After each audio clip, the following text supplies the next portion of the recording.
Hello दोस्तों, आज हम आपके लिए लेकर आए हैं डीएलएड का भी कुछ दिनों पहले पेपर आया था, तो उसका हम सॉल्व करेंगे और आपको इसी के तरीके से कौन कौन से सवाल आ सकते हैं वो भी हम आपको बताएंगे। तो चलिए पहला प्रश्न हम पढ़ते हैं जो आपका बहुविकल्पीय में जो आया था। वो लिखा हुआ है कि एक त्रिभुज की भुजाएं 3 सेंटीमीटर, 5 सेंटीमीटर और 8 सेंटीमीटर हैं, तो त्रिभुज होगा। तो इसमें हमें ये बताना है कि कौन सा त्रिभुज होगा, समकोण त्रिभुज होगा, अधिक कोण या सम विषमबाहु या त्रिभुज संभव नहीं है। तो चलिए देखते हैं कौन सा इसमें जो मान दे रखा है। सबसे पहले भुजा लिख लेते हैं। तो पहला नंबर ऑप्शन है, इसमें दे रखा है भुजा जो है 3 सेंटीमीटर, 5 सेंटीमीटर और 8 सेंटीमीटर। हम पहचानेंगे कि ये हमारा त्रिभुज हो सकता है या नहीं हो सकता इसमें से। तो सबसे पहले हम क्या करते हैं कि 3 और 5 को हम ऐड करते हैं, तो आता है कितना है, 8 आता है। तो 8 इसको आना, हमें अगर इन दोनों भुजाओं को जोड़ते और जोड़ने पर अगर ये कुछ अधिक आता 8 से, तब हम बताते हैं कि हाँ त्रिभुज आपका संभव हो सकता है, त्रिभुज आपका बनेगा। मगर इसमें आप दोनों अगर मान ऐड कर रहे हैं तो ये दोनों क्या आ रहा है, बराबर आ रहा है, तो ये आपका त्रिभुज नहीं बन सकता। और इसमें एक दे रखा है समकोण त्रिभुज। समकोण त्रिभुज में भी अगर हम पहचानेंगे तो अगर ये कर्ण लिखेंगे, समकोण त्रिभुज जो बनता है ये बनता है। तो समकोण त्रिभुज में जो सबसे बड़ी भुजा होती है उसी को हम मानते हैं, कर्ण मानते हैं। ये वाली भुजा मान लीजिए 5 दे रखा और ये 3 दे रखा। तो अब हम करेंगे क्या कि इनका वर्ग कराएंगे, 8 का बराबर 3 का वर्ग करेंगे और प्लस 5 का वर्ग करेंगे।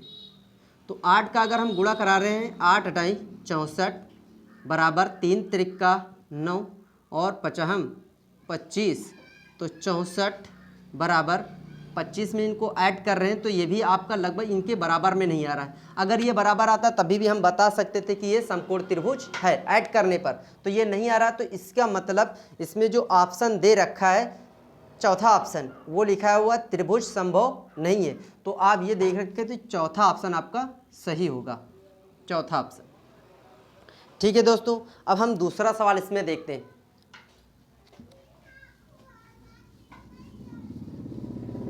दूसरा सवाल दे रखा है,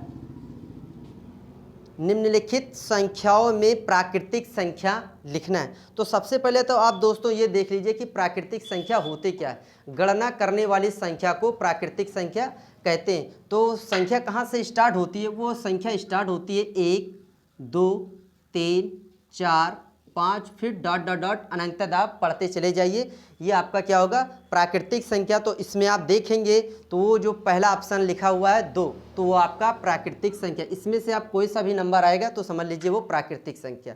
तो इसमें और भी नंबर पूछे जा सकते हैं। हम आपको अगली वीडियो में इसका दूसरा पेपर, मॉडल पेपर बनाकर हल करेंगे दूसरा। फिर तीसरा ऑप्शन देखते हैं। तीसरा आपका दे रखा है कि निम्नलिखित में से कौन सी परिमेय संख्या नहीं है। तो सबसे पहले आप ये जान लें कि परिमेय संख्या होती क्या है। परिमेय संख्या वो होती है जिसको आप P/Q के रूप में लिख सकते हैं, उसको बोलते हैं परिमेय संख्या। और जिसको आप P/Q में ना लिख सके, नॉट इक्वल, तो वो समझ लीजिए कि अप्रमेय संख्या कहलाएगी। तो परिमेय में कौन कौन सी संख्या हो सकती है, तो देखिए पहला ऑप्शन जो इसमें दे रखा है तीसरे का, वो लिखा हुआ आपका 22/7, ये आपका P/Q के रूप में है। ठीक है, अब एक जो लिखा हुआ पाई को अभी हम बताते हैं, मगर और दूसरा ऑप्शन देख लेते हैं।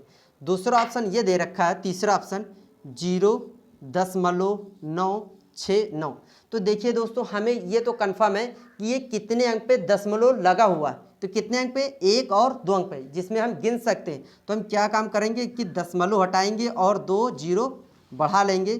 तो ये आपका जो लिखा है वो 69 बटे ये आपका 100 लिखा है। तो ये भी आपका परिमेय संख्या है। फिर हम तीसरा नंबर देखते हैं, चौथा नंबर, वो भी लिखा है 5/16। तो देखिए दोस्तों 5/16 लिखा हुआ है, चौथा ऑप्शन 5/√16। तो ये जो लिखा हुआ है 16, तो हम अंडर रूट में 4 × 4, 4 चौको 16, और जिसका जोड़ा बनता है उसको हम एक बार बाहर लिख लेते हैं। तो दोस्तों ये जो लिखा हुआ है वो भी तो 5/4 लिखा है। तो इसका मतलब कि ये जो सारी संख्या 3 ऑप्शन जो हमने बताया वो सबको आप P/Q के रूप में लिख सकते हैं। लेकिन ये जो पाई दे रखा है, पाई आपका कैसा है, अपरमेय संख्या है, परमेय नहीं है। और आप ये भी जान लीजिए कि पाई का जो मान होता है 3.141 ऐसे डॉट डॉट में ये भी चलता रहेगा, ये कटेगा नहीं। तो इसकी वजह से इसको आप क्या मान लेंगे, जो पी है पाई है, पाई आपका परमेय अपरमेय संख्या है, परमेय नहीं है। ठीक है दोस्तों, अब हम देखते हैं चौथा प्रश्न। चौथा प्रश्न में लिखा हुआ है, चौथा प्रश्न आपको बता दे रहे हैं। चौथा प्रश्न में जो दूसरा ऑप्शन जो दे रखा है, जिससे लिखा है 2x प्लस 2, तो सर्व समीका, इसमें ये बताना था कि सर्व समीका है या नहीं। सर्व समीका में दोस्तों कैसे पहचानेंगे कि हमारा जो वो लिखा हुआ है वो सर्व समीका है या नहीं, क्योंकि हमारा जो मान निकलेगा वो कोई सा भी आम मान आप x के जगह पे रखे, दोनों पक्ष अगर दोनों साइड अगर बराबर आ रहे हैं तो आप ये समझेंगे कि वो सर्व समीका है। अगर कुछ मान के लिए वो अगर बराबर आ रहा है तो वो समीकरण दे रखा है। अगर लगातार आप कोई सा भी मान रखेंगे और दोनों साइड बराबर आ रहे हैं तो वो जानेंगे वो सर्व समीका है। तो जानेंगे कैसे, तो इसका अगर हम 2 से गुणा कराएंगे तो 2x प्लस 2, और ये भी आपका लिखा है 2x प्लस 2। अब x से बराबर 0, 1, 2, 3, 4 डॉट डॉट डॉट आप कोई सा भी मान रखेंगे दोस्तों, सारे के सारे मान ये आपस में दोनों साइड बराबर रहेंगे। तो सबसे पहले देखिए हम दोस्तों 0 चेक कर ले रहे हैं। आप 0 रखेंगे, 2 गुणे 0 प्लस 2 बराबर 2 गुणे 0 प्लस 2, तो ये तो आपका 0 हो गया, ये भी आपका 0। तो देखिए दोस्तों आया left hand side equal to right hand side, दोनों साइड बराबर आए।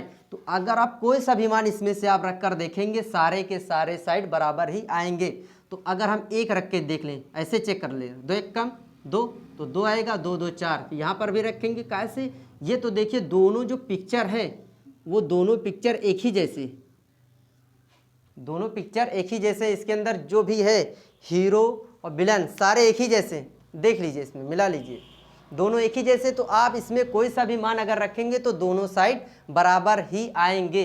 तो सर्व समीका की पहचान ही यही है कि आप कोई सा भी मान रखें दोनों साइड बराबर ही आएंगे। ठीक है दोस्तों, अब अगला सवाल करते हैं, 5वां सवाल।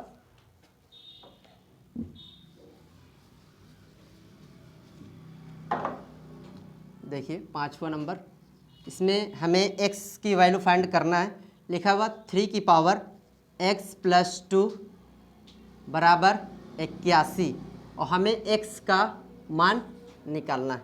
देखिए दोस्तों आपको हम बता दे रहे हैं ऐसा सवाल आपको मिलेगा अगर, सबसे आसान सवाल है।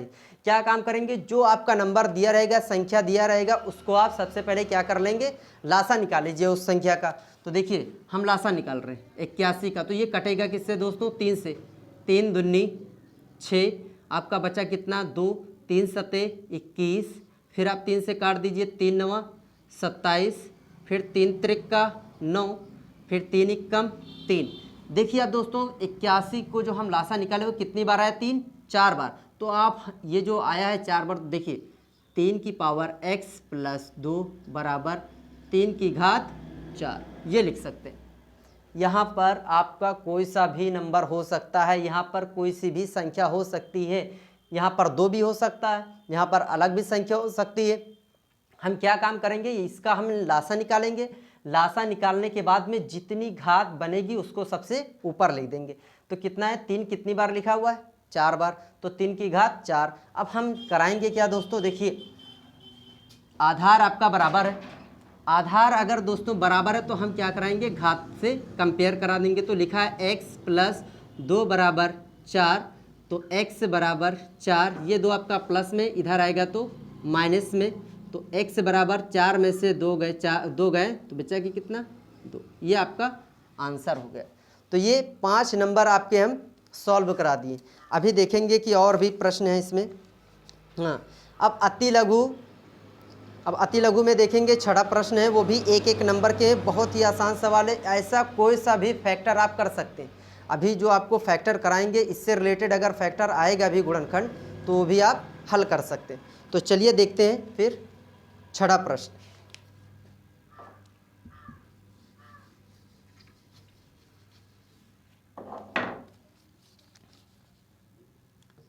छठा प्रश्न लिखा हुआ है इस प्रकार है, एक्स स्क्वायर माइनस 7x और प्लस 6 इक्वल टू 0।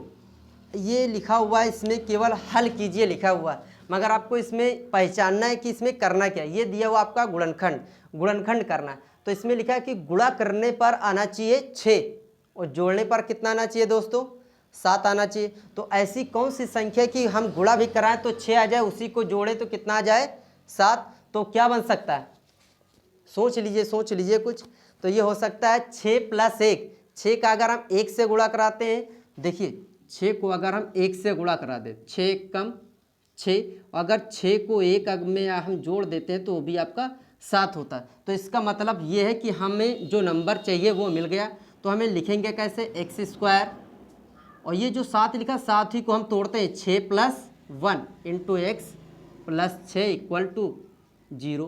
फिर लिखेंगे एक्स स्क्वायर माइनस 6x, एक बार x इनको साथ में लिखेंगे और ब्रैकेट जब ओपन कराएंगे ये वाला जो चिन्ह है माइनस प्लस का माइनस लिख देंगे। एक बार 1 के साथ में x से लिखेंगे, मगर 1 नहीं लिखा जाता है, इसलिए हम क्या लिखेंगे, x प्लस 6 इक्वल टू 0।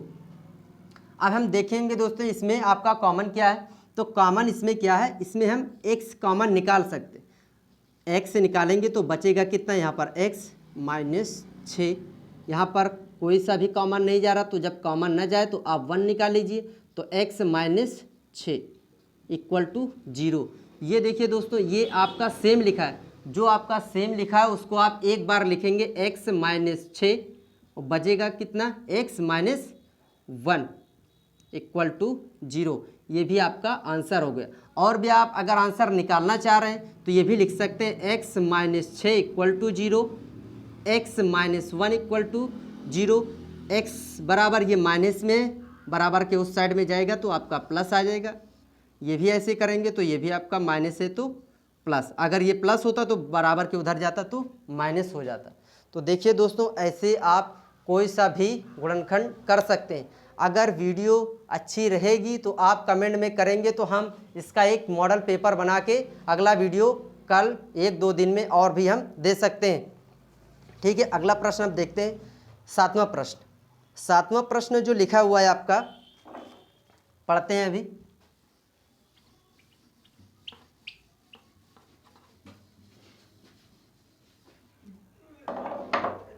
सातवां प्रश्न जो लिखा हुआ है दोस्तों, वो लिखा है 5 पुस्तकों का मूल्य 7 पुस्तकों के मूल्य से 14 रुपये कम है, तो एक पुस्तक का मूल्य ज्ञात कीजिए। तो चलिए हम फिर मान लेते हैं, इसमें कुछ दिया हुआ नहीं है तो हम सबसे पहले मानते हैं कि माना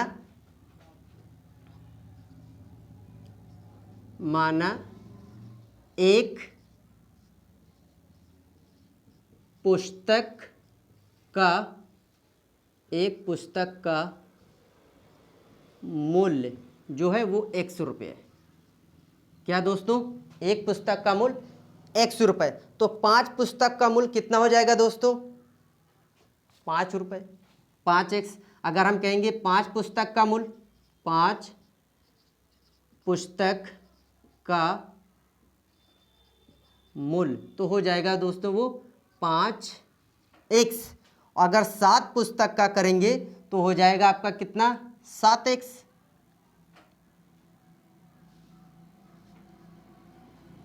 7 पुस्तक का मूल्य करेंगे तो आपका कितना हो जाएगा, 7x। अब देखिए हम प्रश्नानुसार करते हैं इसमें। प्रश्न अनुसार के अनुसार मतलब कि जैसा प्रश्न बोल रहा है उस हिसाब से हमें लिख देना है। लिखा है 5 पुस्तक, तो 5 पुस्तक लिख दिए इसमें, 5 पुस्तक। फिर लिखा हुआ इसमें 7 पुस्तकों से 14 रुपये कम है, तो लिख दिए 7 पुस्तक का जो मूल्य है ये लिख दिए और 14 रुपये कम लिख दिया हमने। अब हम इसको क्या कर लेंगे, हल कर लेंगे और आपका आंसर आ जाएगा। तो हम लिखते क्या है, 5x, 7x आपका प्लस में, इधर आएगा तो माइनस में, बराबर -14। 7x में से 5x घटाएंगे तो आएगा कितना दोस्तों, -2x, बराबर कितना, -14। माइनस से माइनस नहीं रहे तो x बराबर 14/4 दो, दो एक कम दो, दो सते 14, तो x बराबर कितना आया गया दोस्तों 7 रुपये। तो एक पुस्तक का मूल्य कितना निकल गया दोस्तों 7 रुपये। ये आपका आंसर। बहुत ही आसान सवाल दोस्तों देगा आप, ये बहुत ही इजी सवाल है। ठीक है, अब हम अगला प्रश्न करते हैं, 8वां प्रश्न।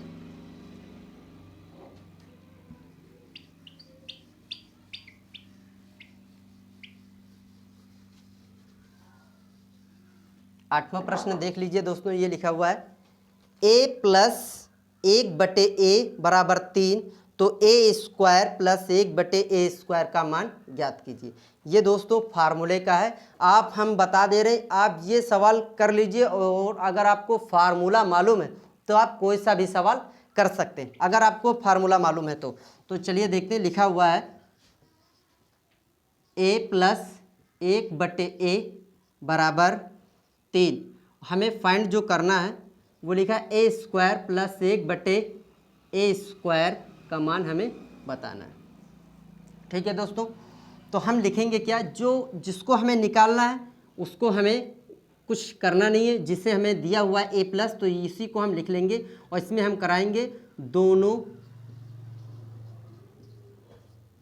पक्षों में वर्ग करने पर, दोनों पक्षों में वर्ग करने पर। अब हम इसका क्या कराएंगे दोस्तों, वर्ग करा देंगे, तो लिखेंगे a प्लस 1/a का होल स्क्वायर बराबर 3 का स्क्वायर।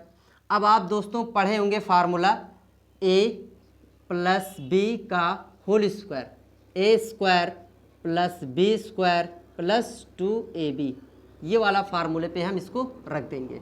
तो देखिए दोस्तों करते हैं, a square plus 1/a² plus 2a और b बराबर 3 को 2 बार जब आप गुणा कराएंगे तो आ जाएगा आपका दोस्तों 3 त्रिक का 9।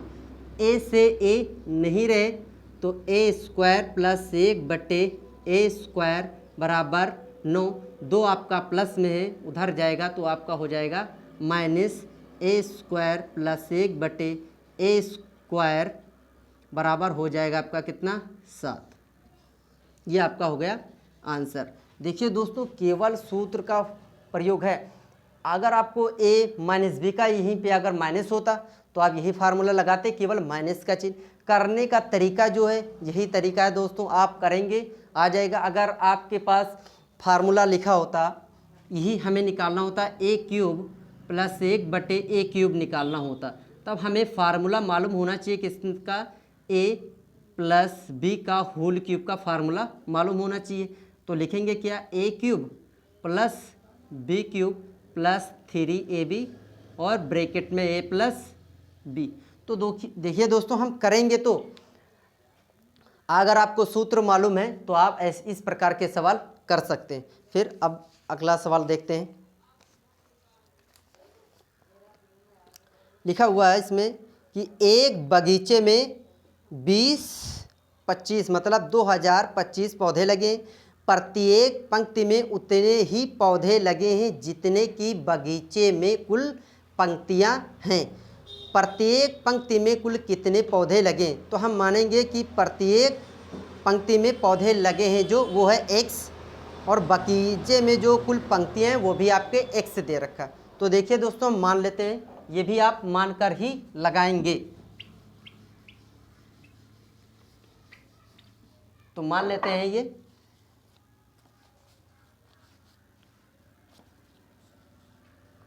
माना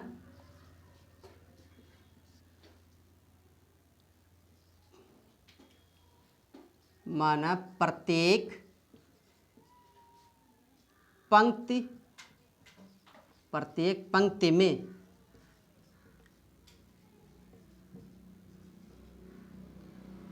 पौधे की संख्या वो क्या है आपका x, और बगीचे में जो पंक्तियां हैं वो भी कुल x मान लेते हैं, और बगीचे में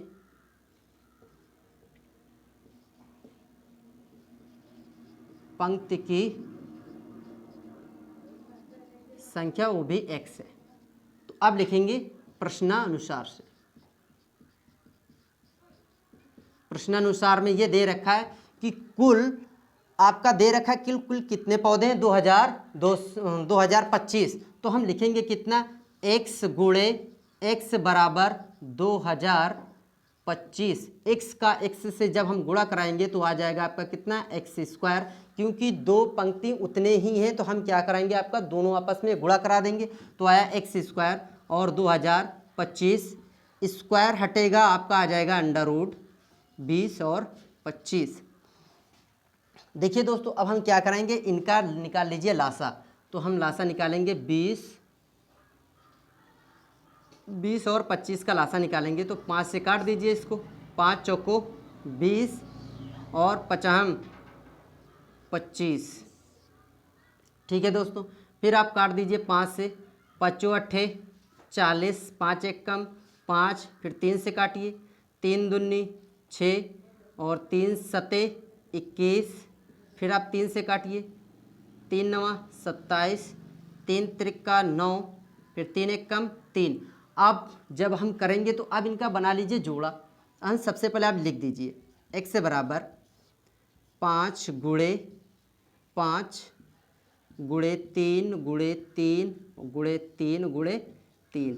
अब हम क्या कराएंगे, सबका जोड़ा बना लेंगे। तो जिनका जोड़ा बनेगा उसको आप एक बार बाहर लिख लीजिए, 5 गुणे 3 और गुणे 3। तो x बराबर 5 तियाँ 15, 15 तियाँ 45, 45 आपके हो गए।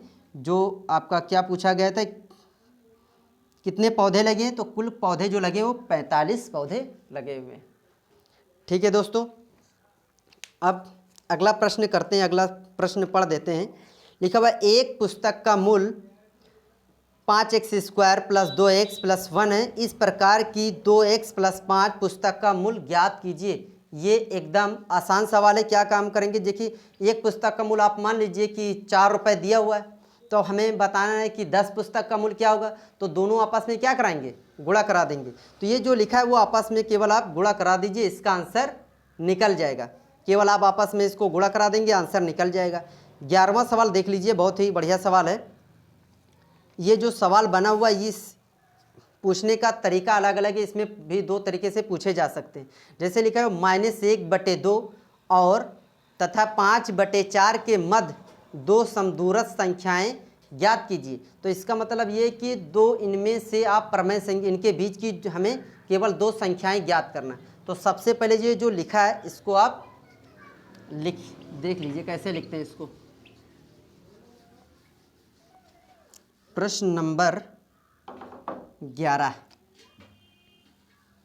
प्रश्न नंबर 11 देख लीजिए। लिखा है -1/2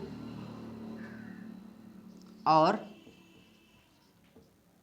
5/4 के बीच में हमें 2 संख्याएं लिखना, वो भी मध्य की। तो सबसे पहले आप इसका हर बराबर कर लीजिए, जो 1/2 लिखा है इसके तरीके से कर लीजिए।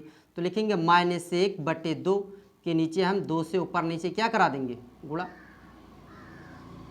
5/4 ये लिखा हुआ है, 2 एक कम 2 -2/4, फिर ये लिखा है 5/4।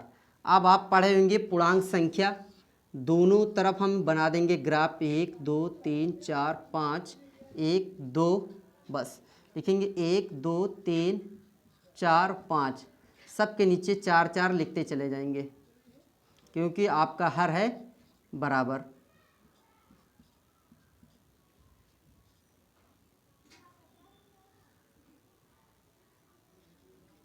हमें चाहिए मध्य की संख्या। मध्य की संख्या मतलब कि दोनों पक्ष में, इधर से आप देख ली 1 2 3 4 5, इनके मध्य में हमें कितनी संख्या लिखनी है, कि मध्य 2 संख्याएं ज्ञात करनी। तो ये 3 छोड़ दीजिए और ये 3 छोड़ दीजिए, तो आपका कितना बचा, ये आपके मध्य की संख्या होगी। कौन कौन सी, 1/4, 2/4। इधर से 3 गिन लीजिए, इधर से 3 गिन लीजिए, और आपका 2 संख्या हो गया। इसके मध्य में जो भी संख्या है वो भी आप लिख सकते हैं। तो ये आपका हो गया आंसर। और अगला जो सवाल है 12वां सवाल, वो भी आपका गुणनखंड दे रखा है। देखिए दोस्तों, करा देते हैं, बहुत ही आसान सवाल है, 12वां भी सवाल करा देते हैं।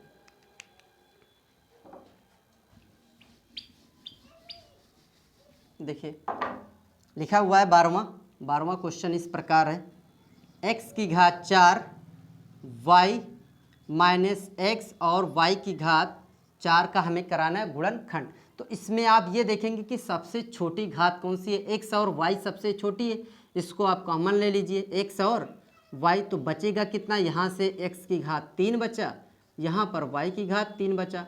अब हमें ये मालूम है a cube minus B cube का फार्मूला होता है सूत्र, पहले ब्रैकेट में a माइनस बी और दूसरे ब्रैकेट में a square plus A B और प्लस बी स्क्वायर। ये हो गया आपका आंसर। ठीक है दोस्तों, और बाकी जो सवाल दे रखे हैं ये भी बहुत आसान सवाल हैं। अगर आपको ये वीडियो अच्छी लगी हो तो आप कमेंट करेंगे, आपको हम इसी तरीके से और भी अच्छे सवाल मॉडल तरीके से बताएंगे जो आप पेपर में आ सकते हैं। Thank you so much.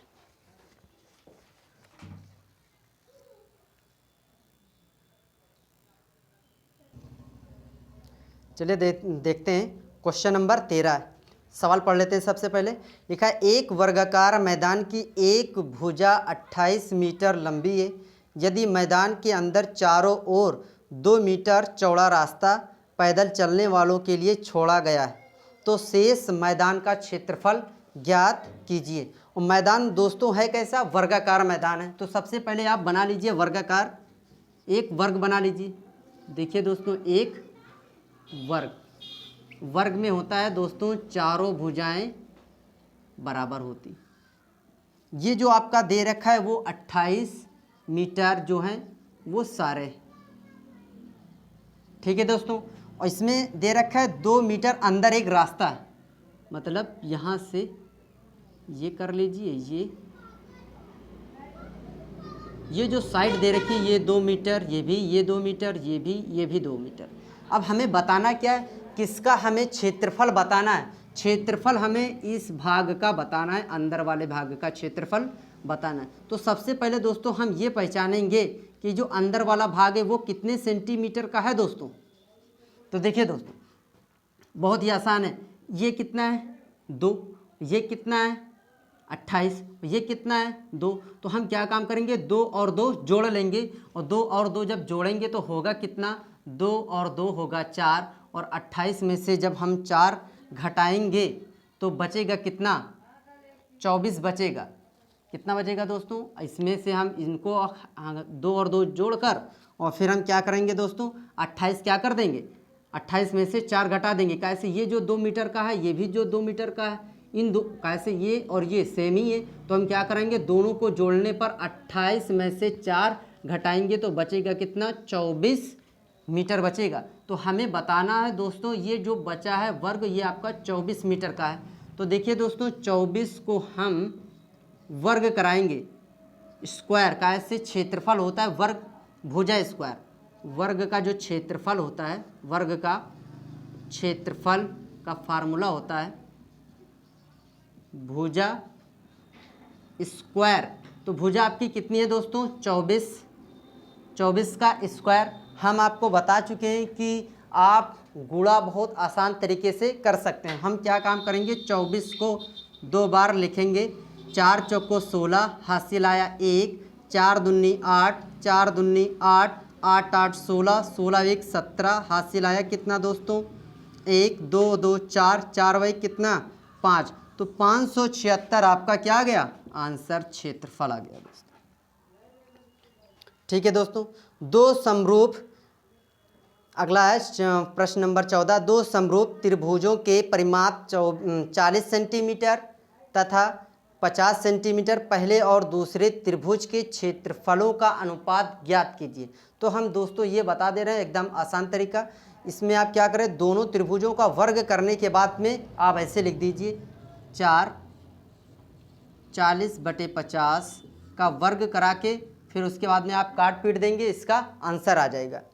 अगला सवाल देख लीजिए दोस्तों, 15वां सवाल आपको मालूम होना चाहिए, कक्षा 4 का सवाल है, भाग विधि का है, मासा निकालना है। जिन लोगों को मासा या इस चीज़ में अगर दिक्कत है वो कमेंट में करेंगे, हम आपको उनके लिए बहुत अच्छा वीडियो लासा मासा का एकदम फाइंड मतलब कि बता देंगे एकदम आसान तरीके से सवाल।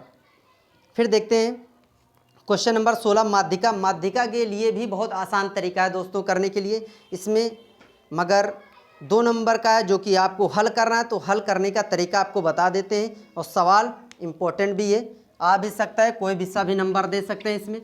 तो चलिए देखते हैं। अगला जो क्वेश्चन आपका जो दे रखा है वो इसमें दे रखा है 4, क्वेश्चन नंबर आपका 16, माध्यिका निकालना। 4 प्लस 4 कॉमा, सबसे पहले आपको देख लिए दोस्तों, माध्यिका के अंदर आपको क्या करेंगे, सबसे पहले आपको जो संख्या दे रखी है उस संख्या को आप आरोही क्रम में लिख लेंगे। तो आरोही क्रम का मतलब होता है बढ़ते क्रम। बढ़ते क्रम मतलब सबसे पहले आप छोटी संख्या से स्टार्ट करेंगे। तो इसमें से हम पहले देखेंगे कि हमारा जो है सबसे छोटी संख्या क्या है, वो 4 इसके अंदर दे रखा है शुरुआत में। तो 4, फिर क्या दे रखा है दोस्तों, 5, फिर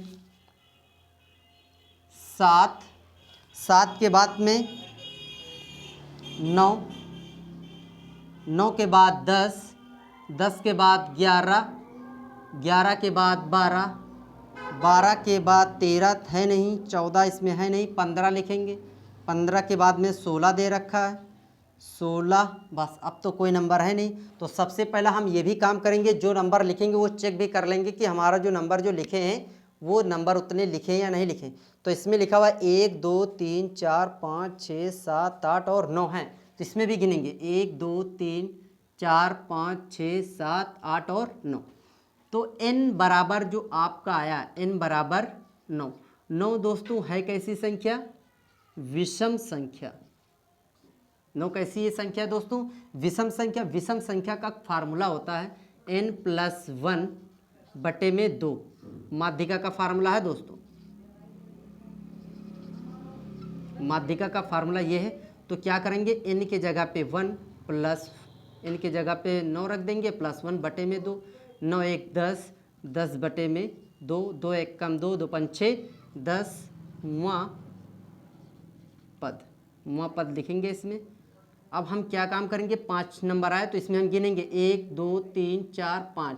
5 की जगह पे दोस्तों कितना लिखा है, 10। 10 आपका हो गया आंसर, माध्यिका।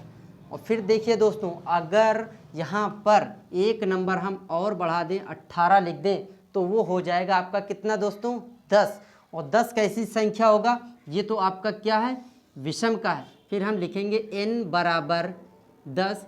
10 कैसा है दोस्तों, सम। सम का फार्मूला होता है माध्यिका का, फार्मूला होता है n/2वां पद प्लस n/2 प्लस 1वां पद बटे में 2।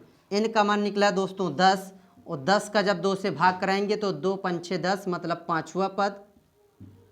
तो यहाँ पर आएगा 5 और 1 इसमें जोड़ देंगे तो आएगा 5 1 6, 6वां पद बट्टे में कितना, 2। अब 5 की जगह पे कितना लिखा है दोस्तों, 10, 10 लिख दिए। और 1 2 3 4 5 और 6 की जगह पे दोस्तों लिखा है 11, 11 लिख दिए। दोनों को जब जोड़ेंगे तो हो जाएगा कितना दोस्तों, 21, 21/2। इसको आप भाग करा देंगे तो आंसर आ जाएगा 2 1 कम 2, दशमलव लगाएंगे 0, 2 5 6 10, ये आ जाएगा आपको। 2 1 कम 2, 0 लगाने पर तब आएगा ये। ठीक है दोस्तों, इसको आप केवल भाग कर देंगे, भाग करने पर क्या आ जाएगा आपका आंसर आ जाएगा। इनको हम इसमें इधर आपको तरीके से बता देते हैं। 2 1 कम 2, काट दिए, 1 उतारे, ये आपका कटेगा नहीं। तो अब हम सबसे पहले इसको उतारें तो हम क्या काम करेंगे, 0 लगाने के बाद में, देखिए दोस्तों नीचे तो आएगा नहीं, कैसे ये कट गया था। तो हम ऊपर बता देते, केवल आप क्या करेंगे, इन दोनों को जोड़ने पर 21 आएगा, 2 से भाग करा देंगे, आंसर आ जाएगा। अब देखते हैं दोस्तों अगला सवाल। अगला सवाल दे रखा है, एक आयत की लंबाई उसकी चौड़ाई से 5 सेंटीमीटर अधिक है, यदि उसका परिमाप 26 सेंटीमीटर है तो उसका आयत की लंबाई ज्ञात कीजिए। तो हम मान लेंगे कि मान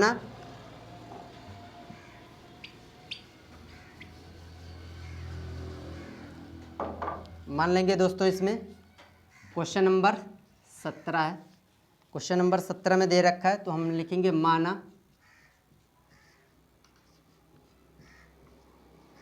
माना चौड़ाई x मीटर, लंबाई कितनी हो जाएगी दोस्तों? लंबाई इसमें दे रखी है कि लंबाई उसकी चौड़ाई से 5 सेंटीमीटर अधिक है, तो हो जाएगा x प्लस 5 सेंटीमीटर। अब हम लिखते हैं दोस्तों, परिमाप भी दे रखा है, तो लिखेंगे आयत का परिमाप बराबर फार्मूला होता है 2 गुणे लंबाई धन चौड़ाई, ये होता है दोस्तों फार्मूला। परिमाप का मान दे रखा है कितना दोस्तों? 26 लिख दिए, फिर लिख दिए 2। लंबाई का मान दे रखा है दोस्तों, लंबाई का x प्लस 5 और चौड़ाई का मान दे रखा है x से लिख दिए, फिर लिखेंगे 26 बराबर 2। x और x जोड़ेंगे तो हो जाएगा 2x प्लस 5, फिर 26, 2 का गुणा करा दिया जाए, 2 दूनी 4x, 2 पंछे 10, फिर लिखेंगे 26, 10 आपका प्लस में इधर आएगा तो माइनस में, बराबर 4, जब घटाएंगे तो आएगा कितना? 16। x बराबर जब लिखेंगे तो हो जाएगा कितना दोस्तों? 16/4, 4 एकम 4, 4 चौको 16, x बराबर 4 मीटर, ये आया। तो हम माने क्या थे, चौड़ाई आपकी कितनी आ गई दोस्तों? 4 मीटर। तो लंबाई कितनी होगी? लिखेंगे लंबाई इसमें 4 लिख देंगे, तो 5 और 4 कितना हो जाएगा दोस्तों? 9। ये आपका हो गया आंसर। क्वेश्चन नंबर 18 वो भी लिखा है वर्ग अंतराल, ये एकदम आसान सवाल है, इसको हम छोड़ दे रहे हैं क्योंकि ये आप संख्या लेंगे, वर्ग अंतराल बनाना है और इसमें टैली चिन्ह करना है। ठीक है दोस्तों, अगर वीडियो अच्छी लगी हो तो हम आपके लिए दूसरी वीडियो का प्रयास करेंगे बनाने के लिए और आपके लिए लेकर आएंगे। Thank you.